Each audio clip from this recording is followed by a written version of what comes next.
Technology partners are the unsung growth heroes. This is Partner-Led Growth, a show dedicated to empowering partners to discover the solutions their clients need while growing their ability to take their own revenue to the next level. Your host, Ben Spector, a passionate member of the MSP community for over a decade, will help you navigate the growing partner ecosystem. Partner-Led Growth is sponsored by Zomentum, the revenue platform transforming the partner sales ecosystem, one solution, one vendor, one partner at a time. Thank you for joining Partner-Led Growth, the podcast today. I'm your host, Ben Spector. Today's guest is an incredible, outspoken industry expert and a results-driven technology executive with more than 25 years of experience leading the development and delivery of award-winning SaaS and enterprise software products. He's the Senior Vice President of Product at ActiveTrack. It's Javier Aldrete. Thank you very much for joining us, Javier. Hey, Ben, thank you. Thank you for having me here. It's a pleasure. So I get the conversation started straight away. What is the biggest problem facing operations leaders today, especially those managers that are looking to improve their hybrid workforces? Yeah, so obviously with the pandemic, but even trends before the pandemic, we're already hitting into this direction of hybrid and remote work.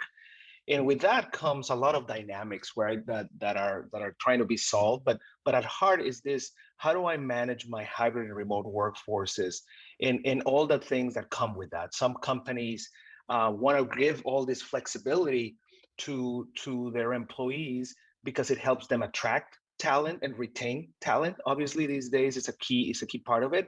But they also want to make sure that there are some basic levels of productivity and results and engagement and collaboration, right, from their workforce, their employees. So we hear the term a lot of flexibility versus visibility, right? I want to have enough visibility so that I feel comfortable with the flexibility that I'm giving everyone. The other one has to do with actually problems that the workforce or the employees are bringing up, which is, hey, with a new setup, I'm overworked. I'm working all day, all night. There is no stop, right? Yeah. There is constant on culture. There is over collaboration. There are distractions, and all of that leads to fatigue and burnout, right? And we have heard this Zoom fatigue phenomena, right? And so that's the other angle, that it's not just the employers who want to have the flexibility, but they also want to figure out how do they help their hybrid workforces deal and cope with this new setup that we're on. Yeah, and I think that's a topic I'd really like to pick up in a bit more detail later on, the mental health elements of it. I've been working from home now for probably 2 years, if not a bit longer. And being the only person in the UK at Zomentum, there isn't scope for an office. There isn't scope to meet colleagues. I was lucky enough to meet some of my colleagues in Belgium on a project a couple of months ago. But I'm acutely aware of my own increasing levels of fatigue. I've got an India team that are 5.5 hours ahead of me. I've got a US team that are 5 hours behind me. So being, the UK time zone is in fact right between the two zones I'm mostly working with. So it's very easy for me to wake up at 7 o'clock in the morning to see a lot of Slack notifications, and my inquisitive mind just goes straight into Slack and starts exploring it. And then the next thing I know, I'm lying in bed next to my other half, and he's playing Wordle or whatever it is at the moment. And I'm on Slack at a time that I just really shouldn't be. And then it's the same going to bed, watching TV in the evening, 8 o'clock, laying on the sofa, thinking about dinner. Slack's going off, or emails are coming in from the US team. And so I'm acutely aware of that, and I'm really bad at putting those boundaries in place. So I think it would be quite interesting to explore what possible solutions there are. The only solution I've found so far is turning off, or not even turning off, quite literally deleting the Slack app from my iPhone every evening and then reinstalling it the following morning, and turning off the mail profile. My iPhone, going settings, mail, Zomentum, turn it off, because otherwise I'm just too intrigued to know what everyone's up to and to try and help if I can. Yeah, your day seems very stretched given their dynamics, right? And it's this expectation that we have to be on and always paying attention to these things. I can share some of our insights from our platform. That, but looking at my own information, I feel like I'm a little bit like you, where the little red dot in Slack is like it's unbearable for me to not go and click on it. You know, it's like dog following a squirrel for me. So so I completely understand you. So when you talk about metrics from your own day, well, what do what do you mean? What kind of insights do you have on your own working patterns, and what do you need to change personally? Yeah, so we'll get into a little bit of how we derive those metrics and how we collect them and all of that. But yes, we have a number of metrics that help workforces that help individuals, individual employees with their own design of their day, with their own scheduling, their own habits. And some of the ones that I personally use heavily, I'll give you a couple just to get the conversation going, are things like, what are the number of breaks that I have through the day, right? Do I have 2 breaks a day? Do I have 5 days a break? Are they 15 minutes apart? Are they how long, right? And so sometimes you're surprised that you pass a whole week and your average is like 20-minute of break time the whole day, right? And it's really hard if you account that's for lunch and for everything, right? So that's one that sometimes scares me a little bit. The other one is things around focus or deep work. That's a concept that is near and dear to my heart, and important for roles like mine that are in a creative field and innovation field.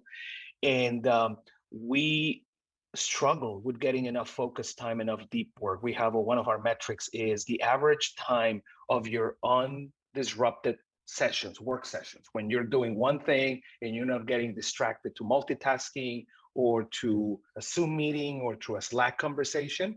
And my numbers sometimes are a little dreadful, something like 9 minutes on average for the day of uninterrupted, whereas experts talk about the need to have that to be more like 25 to 30 minutes to get in the flow, right? So being a third of what you should be is sometimes both sad, but also causes some anxiety in my head by behalf. It's like, oh, I'm not getting enough time to actually think, right? So those are a couple of examples that are pretty interesting metrics of our platform.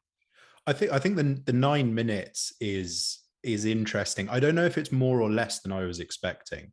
If I look at the way I work, I currently have 3 monitors, in a row, left, middle, and right. And I've kind of jokingly said over the last year that actually my productivity is inversely proportional to the number of monitors I have. And I suspect that probably resonates for a few people. I've had 2 monitors. I've had 1 monitor. 1 monitor definitely isn't enough. You can't have web browser and a document open at the same time. That doesn't work. 2 monitors, I think, is great because it means you can have a couple of things side by side. Once you get to 3 monitors, though, and I've seen people with setups with 4, 2 and 2, or 6, even 3 and 3. At 3 only, I've got Slack on the left, email on the right, and my focus monitor is in the middle. The reality of that is that every 15 seconds, either Slack is pinging or email is pinging. So I would be very surprised if my number is even as much as 9 minutes. My gut tells me it's probably quite literally a few minutes, but I'd love to know. I mean, so we've discussed the problems there. How can we solve it using technology? Yeah, that's a great question. I think you can go in a couple of different angles, but the one premise that I am of the opinion of is that in order to help people manage their own work days, their own habits, as well as get better, whether it's for productivity, efficiency, well-being, mental health, as you mentioned, all of the above, you need to measure things, right? It's the old saying, right? You cannot improve something that you cannot measure. And therefore, it's important to start with obtaining some baselines. To your point, everybody has their style, every role is different, right? Some are by necessity more collaborative, some are more deep in isolation type of work, at least for certain periods of time.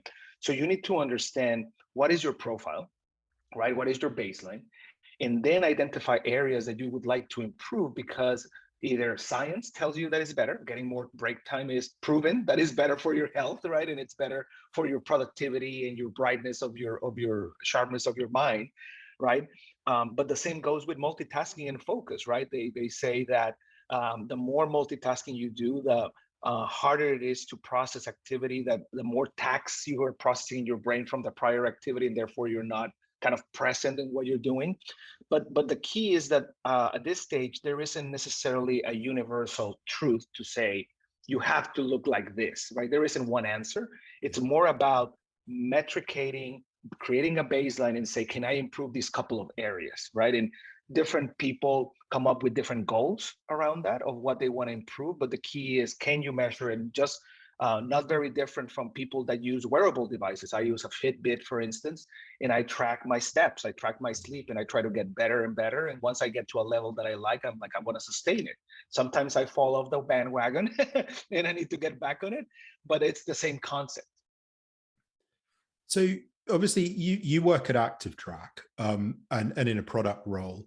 So I think of everyone that can talk about the risks and the solutions of the hybrid working and the problems ActiveTrack is trying to solve. I think elephant in the room, and sorry to spring this on you. I think I'm a member of a lot of the MSP community spaces, the Facebook groups, the online forums and things. And quite often the question comes up, and the end clients of our technology partners and MSPs, they go to their technology partner and they say, we want to track our employees. They don't necessarily know what that means, but maybe they've heard things online or something like that. So they want to track their employees. And then the MSP or technology partner, they then post in these online forums, hey, I've got this client that's thinking about employee tracking. They've asked me to get involved. I'm not sure how I feel about it. What's everyone else doing? And invariably, the first solution that gets mentioned is ActiveTrack. Everyone generally responds that's presenting a solution says, have a look at ActiveTrack. Mm-hmm. But for every one person that says, have a look at ActiveTrack, you probably have 5 or 10 people saying, fire the client, don't get involved with that. It's illegal. It's not a good thing to be doing. I personally, I think I probably side more on the side of those saying it's not a good thing to be doing. I think if my employer said to me, we're going to be installing ActiveTrack on your computer, we're going to be monitoring what you're doing. Immediately for me, alarm bells are going. I'm thinking, oh my God, they're going to be monitoring my performance. They're going to discover that I don't do any work, that I'm terrible at what I do. I'm not focused. And I describe it as the elephant in the room because I think probably 90% of the people listening to this are going to be thinking the same. And I'd love to go on a journey over the next 30 minutes of being convinced from it's a terrible idea and it invades our privacy to, wow, actually, this is a really healthy thing to be doing. Right. How do you answer that? No, it's a great question. So as you said, it is the elephant in the room, and it is often something that comes up. And I think you need to unpack that particular scenario because there are a few different angles. Let me start with just the obvious one.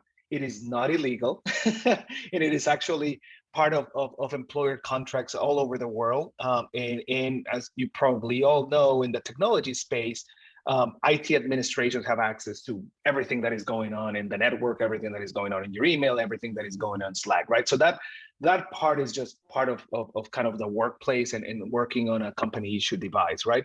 But that's not really what I want to focus on, right? Just putting that to the side. What I want to focus on is our position as ActiveTrack in this topic is that it's all about value for everybody involved, right? If the value is only coming from the angle of the employer or the company and the employee is not seeing value of this activity, of this technology, of this program, right, that this technology might be rolled out with, then you have a harder chance of getting adoption and getting buy-in, and more importantly, on getting the ROI on the solution, right?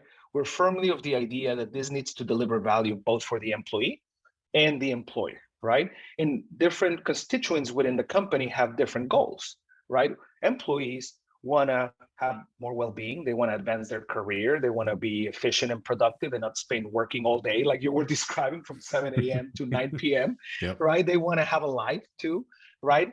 And so a lot of these metrics, as I was describing them, will help them justify, hey, I'm overworked. I need help. I need to hire some more people to help me. Or, you know what, I'm being distracted with so many meetings that I cannot get my job done and perform at the levels that I should be performing, right? I need to change in the behavior of our group or our company or our team.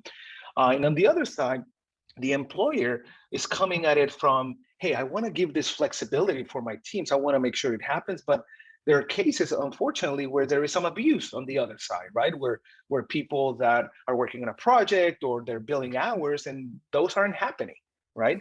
And so we need to see things from all the angles to understand where the value is. And we're big on a holistic approach that starts with employee empowered first. Employees see their own data. They're able to demystify what the data is, because that's another subject that I would love to talk to you a little bit more, which is, what are we capturing? It's important to understand, so that people don't believe that they're being infringed upon.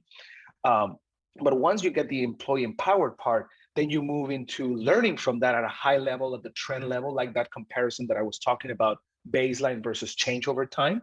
And usually that is very valuable, even at the team level and above. You don't need to even see individual information to glean a lot of health metrics of the organization. And then finally, some of our clients and companies that we work with share that data with the managers, so that it's a manager coach flavor as the last stage of our deployment method.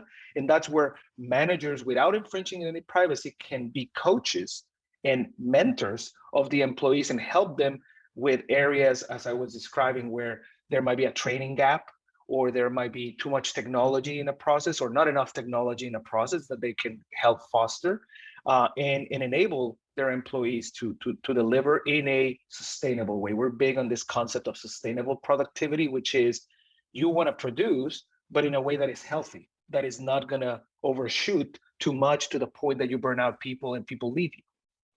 You talk a lot about not infringing on the individual and empowering the managers to coach, and there's a lot of positive spin being put on that. But to me, as an employee, is it possible that my manager actually isn't going to take the coaching attitude to the data? And are they going to be given the kind of data that actually they could use against me rather than for me? Yes, it's definitely a possibility. I would start by saying a good old adage here, which is, no product can replace common sense and good management. Right? So you need to have that first and foremost. But that's also why we have a very clear methodology of rolling out this, and starting with everybody getting up to speed, everybody also agreeing on the levels of privacy and data access that different parts of the organization will have to this. Some of our clients get to the point that they say, you know what, our company is not ready to have individual details, so we're going to keep it anonymized. Others say, no, I do want people to see, but I just want to leave it at the metrics level. I want to see some of their key metrics, but I don't want to see the details of non-business activity. I don't want to see even how many hours they're spending in their computer on non-business activity, because it's not of my business. Quite frankly, we understand that people use their computer for personal reasons too, but we want to focus on the work that is happening related to business activities. How is it happening, right? And this is usually where an agreement between employees, managers, and leadership gets arrived in this change management process on who is going to see what and for what purposes, right? Now, as I said, can this be used in some cases in a way that is unintended or that is misleading because you don't have the full information? It definitely can, but I would say that that's unfortunately the case with a lot of technology, right? Even if you look at CRM, just to pick on something, you could come up with the wrong conclusion of why a deal would loss if you just look at the CRM data, right? In absent of having a conversation and understanding the dynamic of the deal. And I bring CRM as an example because CRM probably was where our technology is today 20 years ago, 25 years ago, where sellers didn't want to share their data. They didn't want to put their contacts in CRM. There was a very, very violent reaction against CRM. And I remember being in those days where people say, you know, I'm a seller. I'm not going to put my Rolodex in the CRM for everybody to see. That's just against my privacy, quite frankly, right? And so now we have come along so much that that's just mainstream and it's expected. Or tools like chorus calls in Gong that help sellers get better at how they conduct meetings are now mainstream, right? That is what we believe will happen with our type of technology, that this type of workplace analytics metrics will become mainstream as people understand how to use them for good and how to bring benefit for the whole organization. Yeah, it's interesting. The more you say, the more I'm aware of my own preconceived negativity around the concept of monitoring. Yeah, I think, in fact, my entire line of questioning on this is very protective and panicking about how I'm going to feel about being monitored. So it sounds like, to an extent, you rely on organizational controls. Some of that has to be taken out of the technology itself. You've got to have sensible management, sensible leadership that are going to use the tool for good. So, of course, there is the possibility that it's going to be abused, but we hope it's going to be used for good. Well, let me add one thing, Ben, before I forget, because this is another important aspect. In several regions of the world, there is regulation. There are laws that, yes, monitoring is legal, but you have to disclose it, right? And you have to give employees their own data, just like GDPR does, right? In that regulation. But now it's becoming more and more. We're seeing recently there was a legislation in New York State here in the US. Obviously, in Europe, there has been legislation to this effect where it's okay, but people need to be transparent about it. They need to be aware of it, and they need to be able to see what type of information is being collected about themselves, right? And we believe that that's coming very soon in terms of being mainstream, that is the rule of law, if you will, right? And that's why we espouse this very transparent, employee empower approach to our technology.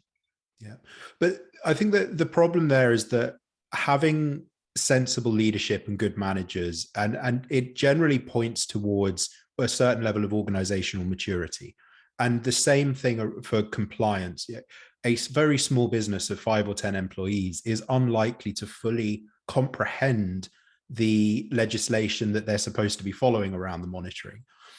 So, following on from that, is there a minimum size of business that you think it's safe to start using monitoring technology? Because I'm thinking, if I'm a paranoid business owner with 10 employees, I probably don't have a management layer. I don't have the HR processes. I probably haven't got a clue about the compliance. Is it safe for me to be monitoring my employees? How are they going to feel about that? Or would you avoid it in those kind of situations? It's hard to give a one answer to that, because I personally have had the blessing and chance to work with a lot of our clients. We have over 9,000 clients all over the world, and they're of all sizes, right? From very large corporations of 10, 20,000 employees to, as you said, 5, 10 employee companies. And we see good management all across the board, right? We see some, I had the benefit with working with a client that has a 20-person company, and they use Active Track. Everybody in the company sees everybody's data. They're very transparent about it, and they use it to coach each other. Hey, I see your metric on this is great. How can I learn from you, right? To me, it's less about the size and more about the way you approach the problem and the way, as you said, you manage and roll this out, right? It has to be with that intent in mind and with the right communication and transparency. Yeah, that makes a lot of sense. So in terms of competition for Active Track, I mentioned that whenever I see this, the whole topic of monitoring mentioned in forums, normally Active Track is 9 out of 10 responses, let's say.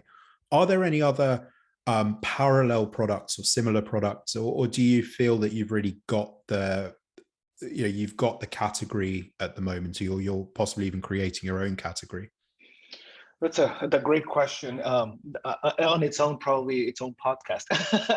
But we're right now working on a few different categories, or what we call solutions, right? We ultimately focus on this management of hybrid and remote workforces, right? That's our umbrella concept in territory.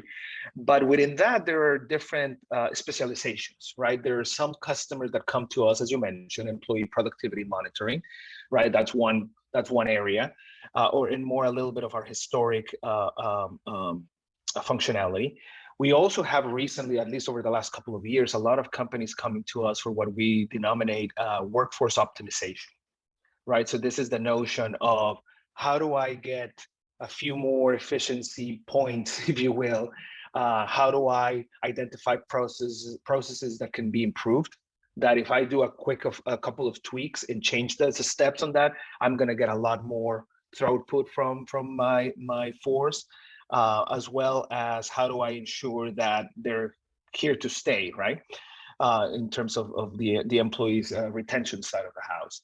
Then we have a couple of other scenarios. One is employee efficiency, workplace efficiency, which has to do with technology usage in big decisions like work programs. Like some of our clients use our technology to figure out, should we have a 4-day week or a 5-day week, right? So they run pilots, if you will, and metricate and understand what are the metrics looking like between those, or work from home Fridays, or hey, what if we send all these people and work from remote permanently, and we close an office? How much are we going to save from that? So there are all these kind of workplace efficiency dynamics that an operations head is looking at, and they use us. So that's the third use case. And then the fourth is that one of employee engagement and experience. And this is the part where burnout, fatigue, the big resignation come front and center, right? How do we help there? So it's hard for me to say that there is one set of competitors, because there are different pockets on those different scenarios. I would say that we have leadership position in a few of those use cases, but we encounter different types of technologies there. Okay, that makes sense. So I think either perhaps through ignorance or arrogance, maybe a lot of the technology partners listening might think they already have a solution to the monitoring. How are you different? Yeah, so I would say that we're different in a couple of angles. Number one, the approach that I was describing, where it's not only looking at who is a bad apple and trying to figure them out, right? Which is unfortunately some of the approach from some of the competitors, as you were mentioning, and some of the stigma or bad rep that we get is because of that, right? Our approach is transparency, is benefit for the whole organization. So that on itself philosophically is a big difference from us. And we hear that from our clients, that they want to work with us because they want to be transparent, they don't want to be intrusive, they want to use the right set of metrics for the right purposes. That's one. The other one is we have a lot of scale. We have been in business for many years. We have over 600,000 employees, data points, if you will, that we are capturing information all over the world. We have a large customer base across all industries, so we have a lot of expertise. And then I would say the third element is that we have insights. We're not just, hey, I want to find out whether you're in Facebook or not. We're really looking at insights like the ones that I was describing about focus sessions, about multitasking, about burnout, about fatigue, about collaboration. There are all these very, very important derived insights, and furthermore, recommendations that we make for leadership, for employees, for every persona that uses our tool that is AI driven, that help people actually get more value out of this data, and not just finding a bad apple, as I was describing before, right? We're about the benefit part of the equation, and we feed people the answer. So those are big differentiations in our world. And I would correlate all of it with one summary, which is we listen to our market a lot, and I'm saying that as a product leader. So, but we're always working with our customers, and we listening, and when we make mistakes, we're the first ones to admit, and we do that, and we do changes to that effect. But we're always listening and delivering value in a constant innovation cycle. Yeah. We've talked about this quite a lot from the reactive perspective, where the end client has approached their technology partner looking for a solution to employee monitoring. But what about looking at it from a more proactive angle? do you think there are opportunities for the technology partners to be taking this kind of monitoring solution directly to their clients, not waiting to be asked for it, but actually taking the benefits to the clients? And how would you encourage the technology partners and MSPs to do that? That's a great question. Yes, we actually have a great set of partners that we work with, MSPs and others. And what we have seen that has been very successful from our partner group is coming with solutions that combine us with other relevant technologies, data sets, and business applications. We are big on the notion that we alone, just activity, is not enough. We are big on the notion of we have to combine us activity information with work management solutions. Think Salesforce.com, think Zendesk, think Jira, right? And telephony, attendance data, things like that. And then with what we call performance management and feedback tools, think things like Lattice, Culture App, tools that help understand the sentiment of the employee base, right? We believe that the triangle between ActiveTrack and these work management and sentiment feedback solutions are the holy grail. And we're working with our partners and coming up with point solutions that do those combinations of data, right? Depending on the partner speciality, sometimes it might be on Salesforce, right? Or sometimes it might be on help desk technology, right? Where what they're doing is combining number of tickets closed, number of case resolved, customer satisfaction index with ActiveTrack information on productivity levels, efficiency, and all these things, because what they're trying to figure out, the customer ultimately, the ultimate ROI conversation is about combining inputs, which is activity that ActiveTrack collects, and outputs. And this is sales, results, customer satisfaction, whatever is the metric at hand for the different groups. So there is a very, very big opportunity for partners to collaborate with us and help us build these solutions that are specialized for industries or functions, combining these data sets. And we have a very open API technology that allows you to pull data out of ActiveTrack and combine it with other data sources and match the identity of the human, right? The who is who and all these different systems. It's like you read my mind, actually. I wanted to talk a bit about bundling. There's a lot of great sales coaches out there. It's very industry specific MSP technology partner sales coaches that talk a lot about bundling products together. And MSPs, I think, are gradually working their way up this productivity stack. They started off many years ago just managing networks. Then they were managing the servers. Then they added the desktops. Then they started delivering the support. Finally, 5-10 years ago, they started adding Microsoft 365, Google Workspace. That's right. Those real base layer, core, fundamental productivity suites. That's right. But I think, and so when we talk about bundling, you've got some obvious use cases. You've got your basic managed services package, which is going to be your network monitoring and your server monitoring and your backup and your user support. Then maybe you've got a user security bundle that's going to have things like your email security, some additional maybe phishing training, that kind of thing. Is there a scenario then that you think there's an opportunity for MSPs, technology partners, to be naturally progressing on to some kind of user productivity bundle? I want to stay away from the word monitoring because I think it has such a negative, I think we need to completely scrap that word, because I love that. You're definitely moving me on from feeling like it's about monitoring to feeling it's actually about empowering.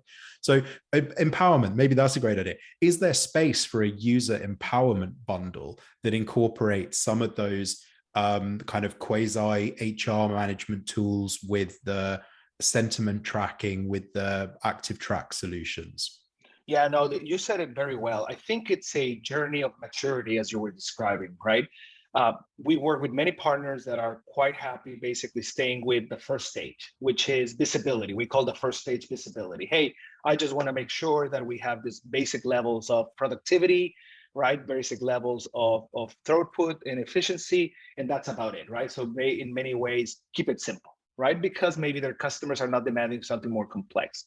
Then they graduate into combining us with other either services that they provide, right? Their own expertise, their own guidance to how to use that, or them themselves managing this on their behalf, as you probably know. Mm. And then the third stage that we see is what we're describing as bundling.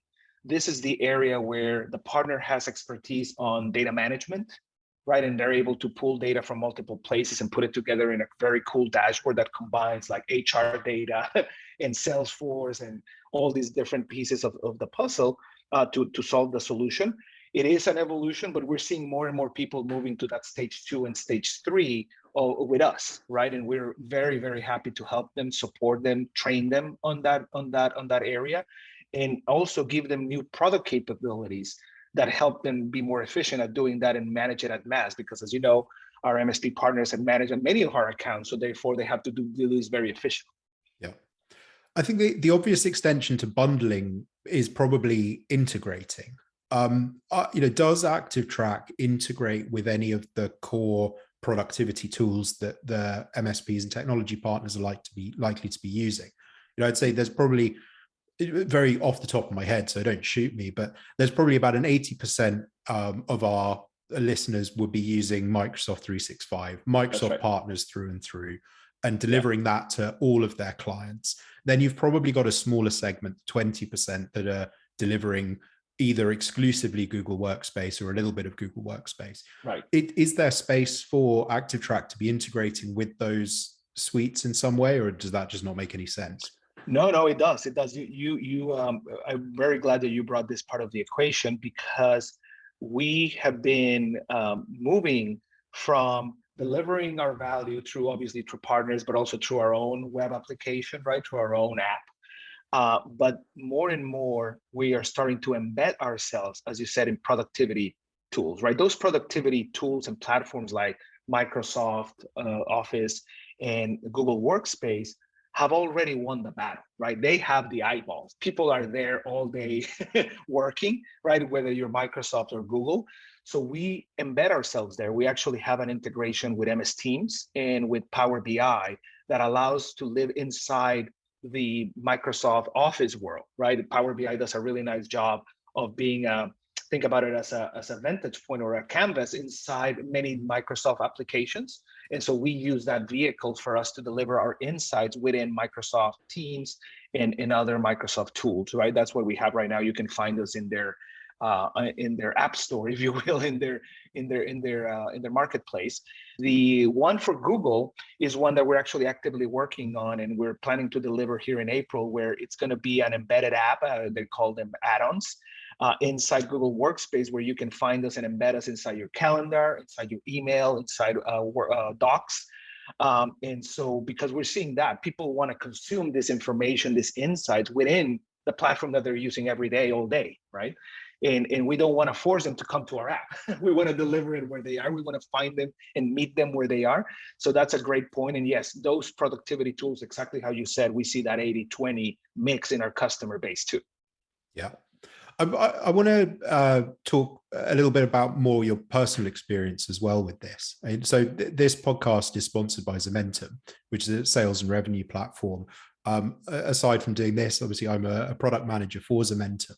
My core reason for joining Zementum in the first place was because when I had a demo of it as a prospective customer, I had this light bulb moment, this real, oh my God moment. This is the entire end-to-end solution to the sales problem that I had running an MSP for 10 or 15 years.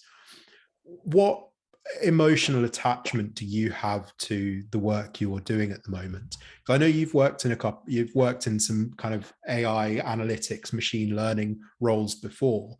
What's your personal attachment to it? That's a great question. I go back to, what was it, late 2019, when I first met Rita Salvaggio, our CEO, and we were talking about this job of me joining ActiveTrack. And I was fascinated by the fact that we have brought data and AI and analytics to a lot of facets of our lives, but the how you work question had never been answered. Right. And yet we spend 8 to 10 hours of our day working every day for many, many years.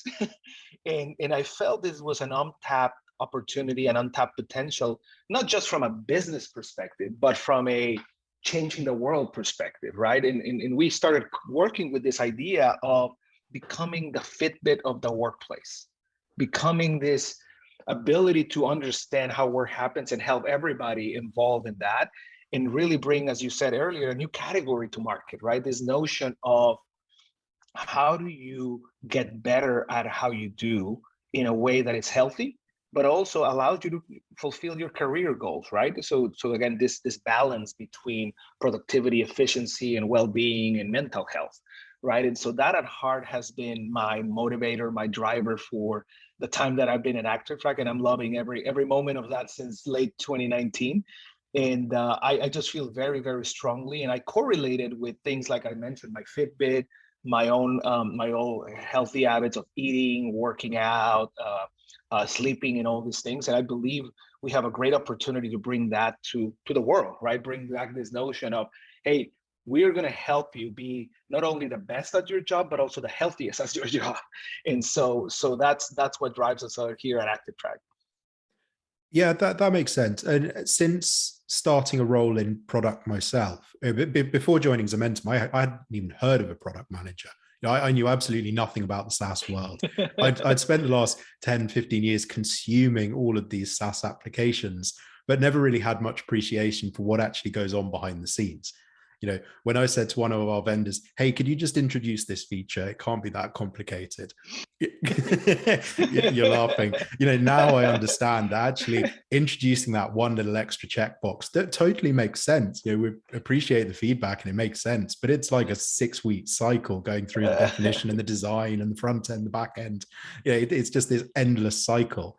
But now understanding, you know, what product people do, it's impossible not to get sucked into sales sometimes. You know, I feel my role overlaps a lot with what the sales team are doing, because the salespeople don't necessarily understand and believe in the problem as deeply as a product manager might. So on the assumption that you get roped into closing deals sometimes, and I'm assuming it's probably not the little 5-user deals, it's probably the slightly larger ones. But yeah, looking at that, what can you tell me about one of your most memorable sales since joining ActiveTrack?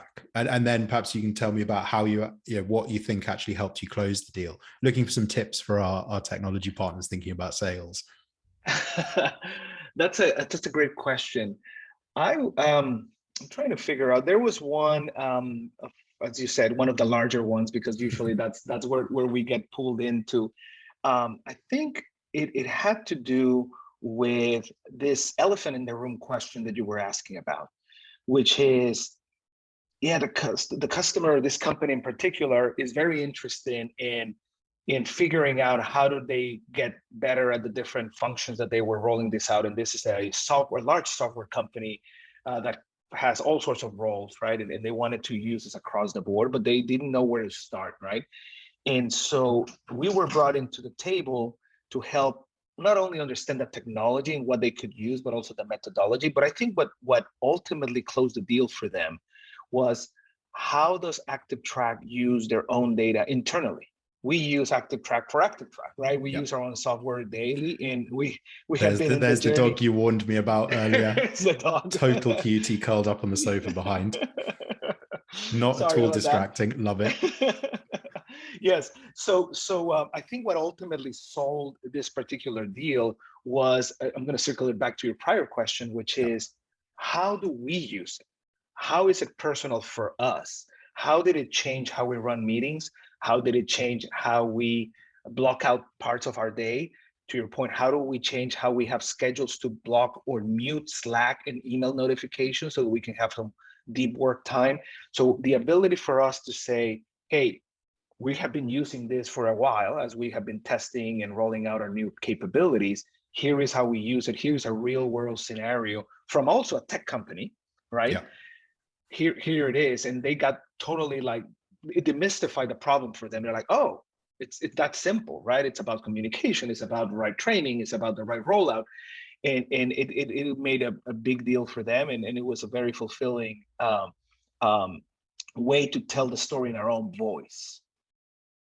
Yeah, that makes sense. So how did you, was there any particular language that you used? You know, if you were trying to give some sales coaching to our partners, what kind of language there, or how did you really clarify that this was going to be a great choice for them? Yeah, the way I tell the story, and I actually demo our product all the time, as you might imagine, to partners, to prospects, to analysts, to everybody in the world. And I always tell the story very personally. I tell the story with our own information, with my own data, right? With Javier's data Which is how around you my own started habits, today. right? Yeah. With my own habits and how bad I am at focusing. But I think when people see that this data is not intrusive, right? It's helpful for everybody involved, and how I share, how I use it with one-on-ones with my team, how I use it to make decisions of staffing in terms of hiring more people, or reallocating priorities, or changing deadlines. I think people understand that this is not necessarily anything bad or something that will have a bad reaction, as long as you frame it the right way, you know.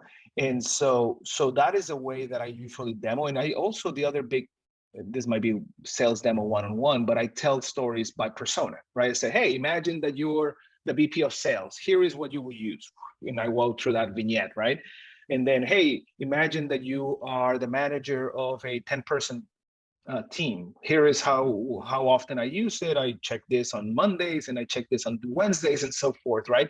So telling stories, people buy on a narrative and on a personal basis, based on stories, not necessarily just on checklist of feature function. So the ability to tell the story about my role and by different individual and stakeholder in the company goes a long way. That absolute nugget there, and I don't think I've ever heard anyone describe it quite so aptly there, that people buy the narrative, not the feature list. And I think, you know, if I look to some of the demos when I'm asked by sales reps to get involved with some of the Zementum demos, it's the same thing. Most of the customers or the prospects that end up having a demo where I've joined end up going ahead to purchase. And I think it's because there is the passion and the story behind it. I can tell them the problems I had selling, running an MSP, which resonate with them 100%. They're exactly the same problems they have. I can then explain that I've joined Zementum because I can see that it solves all of those problems. And I can explain exactly how it fits in to solve those problems and spin the entire narrative around it, which I think it's got to be the most powerful way to sell. So I think, you know, to any of our audience listening today, if there's any way you can spin what you're trying to sell into a narrative and make it really relatable, I think that's, yeah, it's a great way to sell. Yeah, make it a day in the life. Hey, here's a day in the life of the IT admin. Here's a day in the life of the individual contributor, of the manager, of the leader. And so that has worked well for us, and certainly for me, in terms of how I tell the story of our platform. Right. Totally off point. I'm determined to ask this of everyone. I can't weave it into the conversation in any clever way. Road shows, you must end up being dragged along to various industry events. What's the best swag you've been given at an industry event? Personally, I'm a sucker for the socks. Under my desk here, I've got socks from most of the major MSP vendors. You know, there's no single-use plastics. It's just useful. Over to you. That's a tough question. I'm going from like the big Salesforce.com events where Bono is walking down the halls and giving out CDs from U2. And so I want to say that the one that is more memorable to me is a jersey for the Dallas Cowboys that I got from one of the vendors. I'm a big Dallas Cowboys fan. Sorry for those of you that hate the Cowboys. Not that we win recently, but but that was something that you can win in a raffle, and I was lucky enough to put in my business card there and got it. So that was a big swag for me. Now, it's not one that they were given to everybody because they didn't have that many, but that one was that I still remember to this day. I'm not sure there's anything our vendors listening can take for inspiration there, but maybe if they can get hold of some kind of really cool signed, you know, one of a kind piece, a business card draw to win it perhaps ends up being the best swag. Another question, and sorry to put you on the spot with this one. but who else should be on the show? The purpose of this show is to connect our technology partner audience with problems and solutions that they didn't necessarily know existed or they didn't understand. Today we've had a great opportunity to talk about employee monitoring. Sorry, we promised not to use the monitoring word. Employee empowerment, through solutions like ActiveTrack. What in your mind is the most exciting other problem out there? Nothing to do with the employee empowerment. Who else, a SaaS leader that you think would be able to have a great conversation about a problem that the technology partners don't understand? I think there is something to be said about how the productivity solutions or the productivity platforms that we're talking before really can help us adapt better to the new workplace, right? Like this notion of having back-to-back Zoom meetings, it doesn't feel sustainable for us over the long run. There must be a new way to collaborate, right? There must be a new, and maybe I'm picking up here ideas like Miro, right? Or customer companies like that are trying to reimagine the way we collaborate in the new digital workplace. That I believe, and again, to your point, has maybe nothing related to ActiveTrack in particular, but this notion of, is there a different way in which we can stay connected without having to be literally in 8 hours of Zoom meetings every day, and especially for a lot of us that work either 100% or 90% remote these days. I think there must be a better way. There is something to be said there.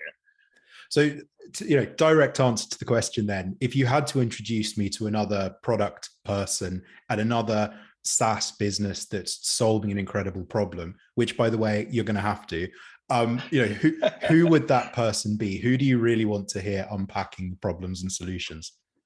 Yeah, there are a couple of people that I love in there, but I don't have his first name, but maybe someone in a product leadership position in Miro. Okay. Would be interesting just because they're solving that problem. I am a big fan of the folks at the product-led growth company. They're Wes Bush and those guys. I don't know if you've heard about them, but they're all about how through product-led you can grow your company, right, as much as possible. There is always sales and partners and a lot of other things, but those guys are really in the cutting edge on how do you adapt to the fact that all the buyers these days want to go at their own pace in their own journey, and how products can lead them to that on their own, right? How the people can trial a product, test a product, use a product, and just get started with very little barriers and get from that to the end. I think those are fascinating topics for me. Makes sense. Well, intros afterwards, if you don't mind. But I've really enjoyed today's conversation, and for me, it's been a massive learning experience. You really have taken me in 45 minutes from totally against the idea of my employer monitoring me to actually, I'd quite like to be monitored, because I'd like someone to put their arm around me and say, Ben, you're working too much, or your days are too long, or you're not focused, you're going to burn out. And to kind of take me aside and coach me into taking the breaks, taking the time. So I think that's a massive learning for me. And I really like to make sure that our partners understand that. And then the other thing, totally unrelated to the core conversation, that sales tip: spin a narrative around whatever it is you're trying to sell. Spin a narrative, tell a story, get them involved, make it resonate. Anyway. Awesome. No, I really enjoyed the time. Thank you for the dialogue, the conversation. It was fascinating and super engaging. Thank you so much. Brilliant. Thanks very much for joining me. Thanks for listening. If you want to get more from today's show, check out the show notes and share this episode with a friend. Earn, grow, and manage revenue quickly and cost-effectively in the Zomentum Revenue Platform.